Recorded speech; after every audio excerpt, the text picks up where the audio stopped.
What I wanted to talk about next, Gary, is I found out that you have an alter ego electric upright bass, but I understand you don't use it in the traditional method, you don't amplify it. Can you talk about how you use that? Well, that was my first connection actually with alter ego. I think it goes back to 1995. And when I got that bass, of course, I mean, it was supposed to be an amplified instrument, so I plugged it in and played it. And there was a thing about amplification that always bothered me right from the beginning, because prior to that I had already done some experimentation with electric instruments.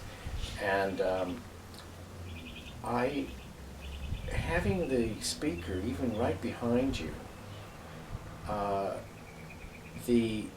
it's amazing what the human being can perceive, because there is probably an infinitesimal fraction of a second difference between the actual sound that you're making on the instrument and the speaker. And that disturbed me. It was like I wasn't. There was something. Delayed gratification. Yes, the delayed gratification, and also that immediate feedback just was not comfortable to me, and also the fact it was coming back on another instrument.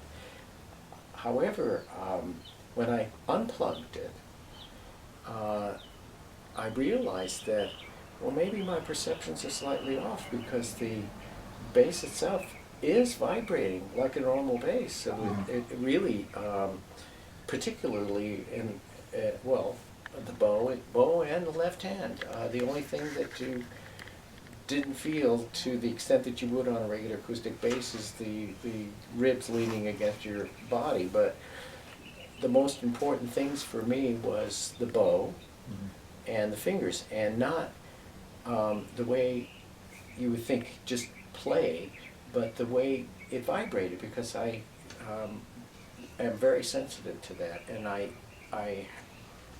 only discovered the degree to my sensitivity when I was on the faculty at the University of Wisconsin, and a man who was doing research on deaf people hooked me up to a machine to find out what it was that governed the decisions that I made in playing. And in the process, he came up with a conclusion that I play like a deaf person. I'm really not using my ears to the extent you would think that most musicians do, but the governing factors that determine even not only the quality of sound I was getting, but pitch, was coming from what he called proprioceptivity, the feeling of the way the bow vibrates across a string, and also the fingerboard and the string itself vibrates, so you feel it in both hands. And so when I unplugged the alter ego bass, all of that was there without the loud sound. But so my ears didn't need that satisfaction, but I was so totally happy, because it allowed me to focus really on the feel of the bow draw and the feel of the left hand on the string. And it was the first time in my life that all that was brought into focus. And so since '95, I play that instrument daily to remind me of the feel. I really like it.